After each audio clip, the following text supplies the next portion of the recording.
العلم هو النور الهادي والمفتاح لكل الخير من يرد الله به خيرا. بسم اللہ الرحمن الرحیم. الحمد للہ رب العالمین والصلاة والسلام علی سید المرسلین وعلی آلہ واصحابہ الطیبین الطاہرین. وبہ قال حدثنا محمد بن ابی عمر اخبرنا سفیان عن ایوب بن موسیٰ عن نافع عن ابن عمر ان رسول اللہ صلی اللہ علیہ وسلم اتخذ خاتما من فضة وجعل فصه مما یلی کفہ ونقش فیہ محمد رسول اللہ ونہا ان ینقش احدنا علیہ وهو الذی سقط من معیقیب فی بیر عریس. عزیز طلبہ، اس روایت میں حضرت ابن عمر کہتے ہیں کہ آپ صلی اللہ علیہ وسلم نے چاندی کی ایک انگوٹھی بنائی تھی. معقول میں انگوٹھی بنانا چاندی سے کس سے، نگینہ کیسا، کس نے بنائی، تفصیل بیان ہو چکی.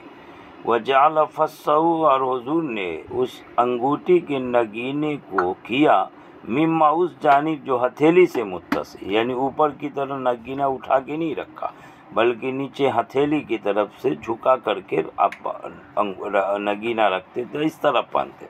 وَنُقِشَ فِيهِ محمد، یا نقش فیہ کہ آپ نے اس میں نقش بنوایا، یا اس میں نقش بنوایا گیا، منقوش تھا، اس میں جو کندہ تھا لکھا ہوا، معقول میں کلام ہو چکا، وہ محمد الرسول اللہ، 3 سطر میں، ایک محمد، ایک رسول اور ایک اللہ. ونہا، اور آپ نے منع کیا کہ کوئی اس طرح اپنی انگوٹھی پر نقش بنائے، یعنی وہ بھی اپنی انگوٹھی میں اس طرح نقش بنا لے. یعنی حضور کے ذوق اتباع اور شوق اطاعت میں عشق و محبت کے کمال جذبے سے حضور کی پیروی کرے اور وہ بھی ایسی انگوٹھی بنائے اور اس پر محمد رسول اللہ کا نقش لکھوا لے، مہر نبوت کندہ کروا لے. تو اس طرح اصل مہر جو حضور کی ہے اس مہر میں اختلاط ہو جائے گا، جو مقصد تھا وہ مقصد فوت ہو جائے گا، خلط ملط ہو جائے. اسی وجہ سے حضور نے منع کر دیا کہ کوئی اپنے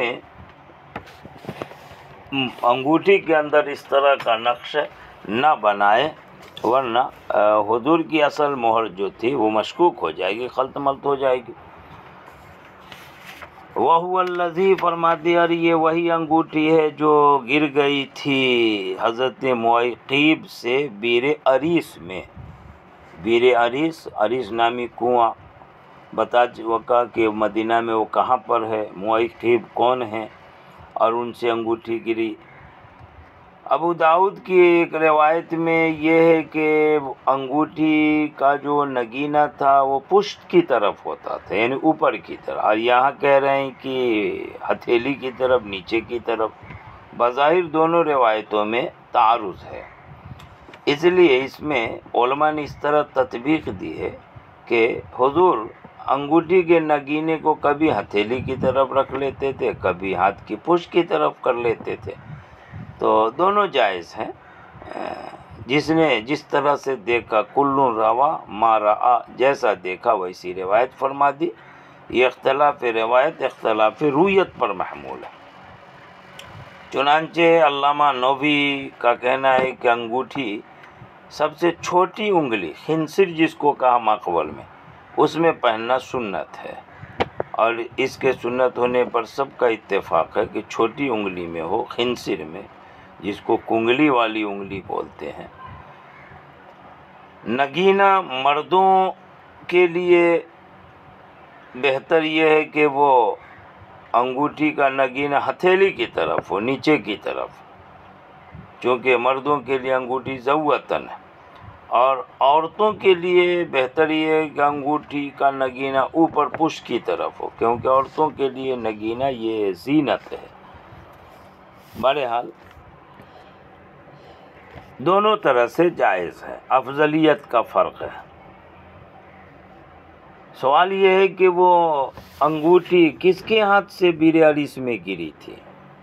روایتوں میں اختلاف ہے. یہاں کہا جا رہا ہے معیقیب کے ہاتھ سے، روایت میں ہے حضرت عثمان کے ہاتھ سے. بعض نے تطبیق یہ دی ہے کہ اصل میں بتایا جا چکا ماقبل میں بیر عریس کنویں کی مرمت کر رہے تھے، حضرت عثمان وہاں ان کے غلام، ان کے خادم تھے، کنویں کے منڈیر پر بیٹھے ہوئے۔ اسی درمیان میں انگوٹھی کا لینا دینا اپنے غلام کے ساتھ ہوا، اور اسی لینے دینے کی حالت میں انگوٹھی گر گئی، تو اس میں ذریعہ دونوں بنے، اس لیے کہیں عثمان کی طرف نسبت کر دی گئی ہے، کہیں معیقیب کی طرف نسبت کر دی گئی۔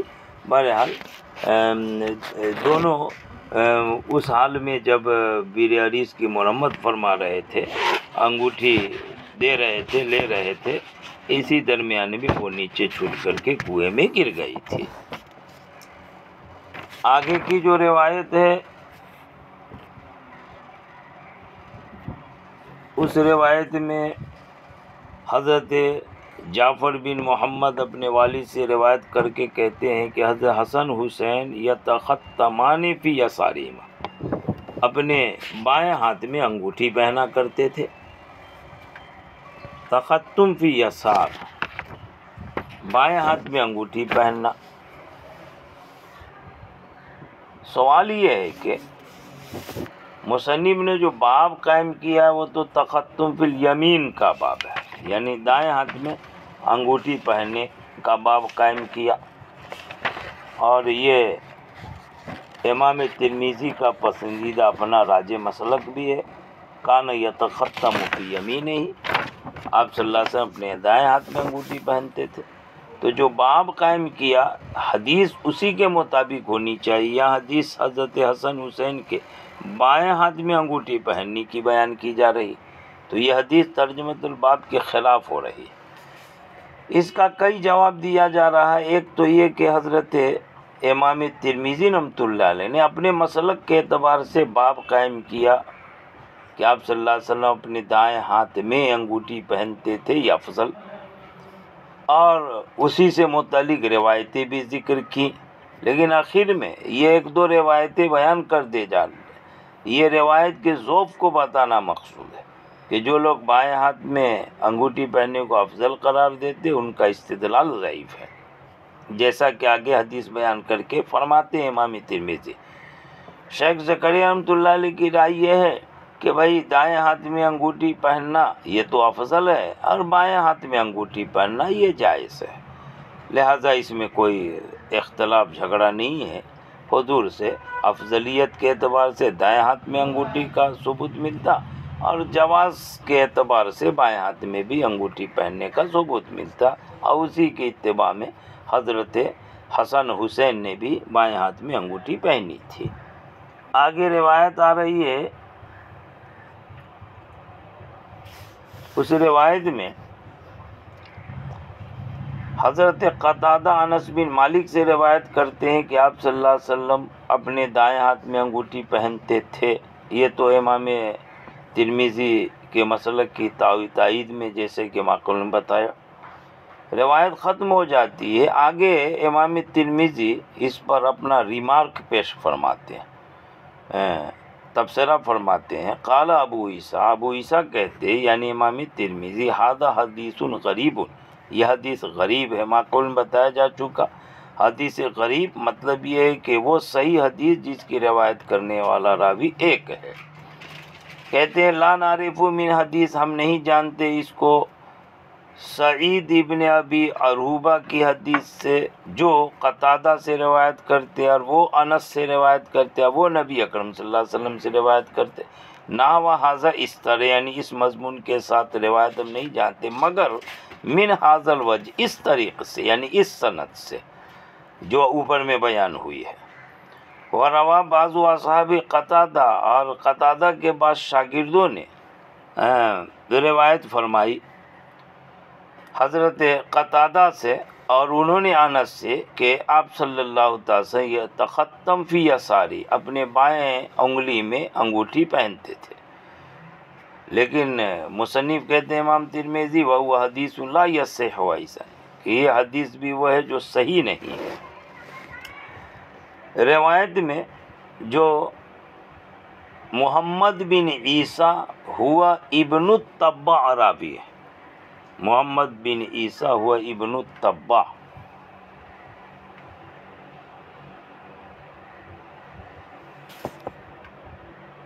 ان کی کنیت ابو جعفر ہے. یہ نگینہ بنانے کا کام کرتے تھے. نقاش الخاتم سے مشہور تھے. خاتم انگوٹھی میں نقش کندہ کرنے والے، نگینہ وغیرہ بنانے والے. یہ راوی. امام ترمذی نے جو آگے اس پر ریمارک قائم کیا تھا اور فرمایا وَهُوَ حدیث لا يصح أيضا، تو دونوں روایتیں اوپر والی یہ امام ترمذی کہتے ہیں کہ یہ صحیح نہیں. اصل میں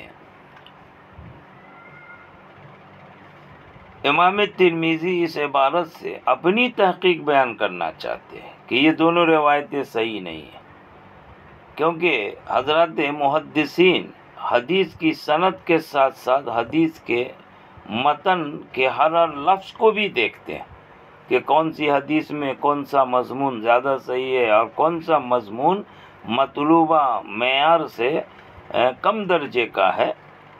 تو اگرچہ بائیں ہاتھ کی حدیث کہ حضور بائیں ہاتھ میں انگوٹھی پہنتے تھے، مسلم میں بھی ہے، ابو داؤد میں بھی ہے،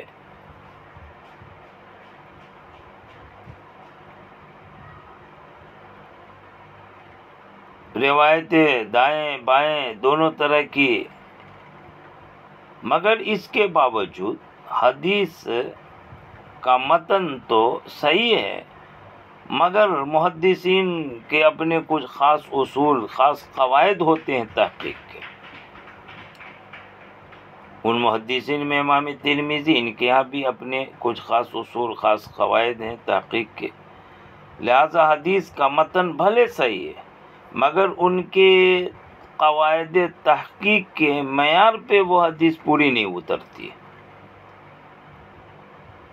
لہذا ان حدیث تو بالکل صحیح ہے، اپنے متن کے بعد صحیح، مانے انہوں نے جو کہا کہ وہ لا یصح أيضا کہ بھی صحیح نہیں ہے، یہ امام ترمذی کے اپنے اصول، اپنے قواعد تحقیق کے معیار پہ حدیث پورے طور سے نہیں اتر پا رہی ہے.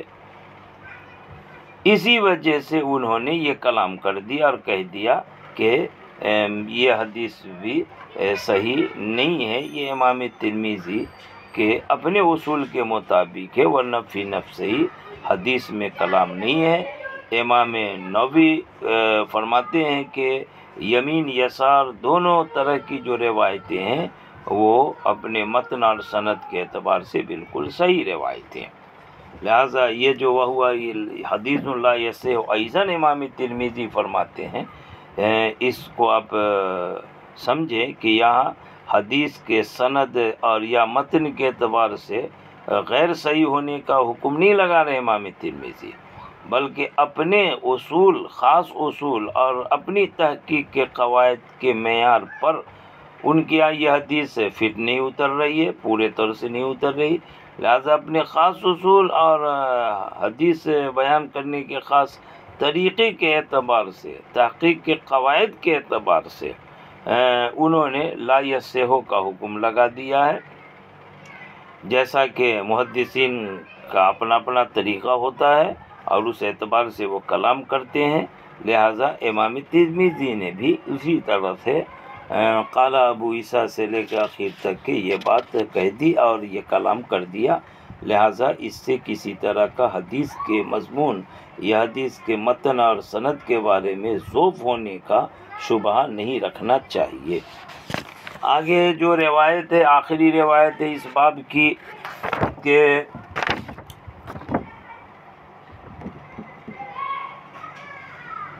آپ صلی اللہ تعالی علیہ وسلم نے سونے کی انگوٹھی بنائی. اتخذ خاتم من ذہب، سونے کی انگوٹھی بنائی. فکان یلبسو، چنانچہ اب اسے اپنے دائیں ہاتھ میں پہنتے تھے. فاتخذ الناس، پس لوگوں نے بھی سونے کی انگوٹھیاں بنوا لی. شروع میں چونکہ سونے کا استعمال مردوں کے لیے بھی جائز تھا، حضور نے اس طرح کیا اور صحابہ نے حضور کی اتباع میں سونے کی انگوٹھیاں بنا لی. فطرح رسول اللہ صلی اللہ علیہ وسلم وقال، آپ صلی اللہ علیہ وسلم سونے کی انگوٹھی پہنے ہوئے تھے کہ ایک دن ممبر پہ تشریف فرما خطبہ دے رہے تھے، اور اسی درمیان وحی نازل ہو گئی اور سونے کو مردوں کے لیے حرام کر دیا گیا، تو آپ صلی اللہ علیہ وسلم نے وہ انگوٹھی اپنے انگلی سے نکال کر پھینک دی اور فرمایا لا البس ابدا، کہ میں کبھی بھی اس کو نہیں پہنوں گا۔ اسی کو بیان کیا ہے کہ حضور نے سونے کی انگوٹھی بنائی، اپنے دائیں ہاتھ میں اس کو پہنتے تھے، اور لوگوں نے بھی سونے کی انگوٹھی بنا لی تھی۔ پس آپ صلی اللہ علیہ وسلم نے طرح اس کو نکال کے پھینک دیا، ڈال دیا اپنی انگلی سے نکال کے، وقال، اور فرمایا لا البس ابدا، کہ میں کبھی بھی اسے نہیں پہنوں گا، یعنی سونے کا استعمال مردوں کے لیے حرام ہو گیا۔ فطرح الناس خواتیمہم، پس لوگوں نے بھی اپنی اپنی انگوٹھیاں نکال کر کے ڈال دی، یعنی پھینک دی۔ پھینکنے کا مطلب یہاں وہاں نہیں، بلکہ اپنے استعمال سے الگ کر دیا۔ یہ حضور کی سنت کے اتباع میں حضور کو جیسا دیکھا اسی طرح سے صحابہ کرام نے بھی کر دیا، اتباع سنت کا انہوں نے ثبوت دیا۔ بہرحال شروع میں سونا حلال تھا، اس اعتبار سے حضور نے پہنا، صحابہ نے بھی پہنا۔ بعد میں حرمت کا حکم ہو گیا تو حضور نے نکال دیا، صحابہ نے بھی نکال دیا۔ اس لیے آج کل شادی وغیرہ میں جو لڑکا دولہا کو سونے کی انگوٹھی دیتے ہیں، دینے میں کوئی حرج نہیں ہے، لیکن اس کا پہننا مرد کے لیے حلال نہیں ہے۔ سونے کی انگوٹھی زیورات صرف عورت کے لیے حلال۔ مرد لوگ کبھی اپنے کرتے میں بٹن کی جگہ سونے کا بٹن لگاتے ہیں، سونے کی چین استعمال کرتے ہیں، سونے کی گھڑی، تو اس کو بھی مردوں کے لیے سونے کے استعمال کے حرام ہونے کے حکم میں شامل کرنا چاہیے اور اس سے بچنا چاہیے۔ اس پر سخت وعید بھی آئی ہے۔ ریشم اور سونا مردوں کے لیے حرام ہے، صرف عورت کے لیے حلال ہے۔ باب ختم ہو جا رہا ہے، انشاءاللہ آگے دوسرا باب شروع ہوگا، باب ما جاء فی صفت سیف رسول اللہ صلی اللہ علیہ وسلم، اس پر کل کلام ہوگا۔ وآخر دعوانا ان الحمد للہ رب العالمین۔ السلام عليكم، لا تنسوا الاعجاب بالفيديو والاشتراك في القناة تشجيعا لنا لنستمر بنشر المزيد إن شاء الله.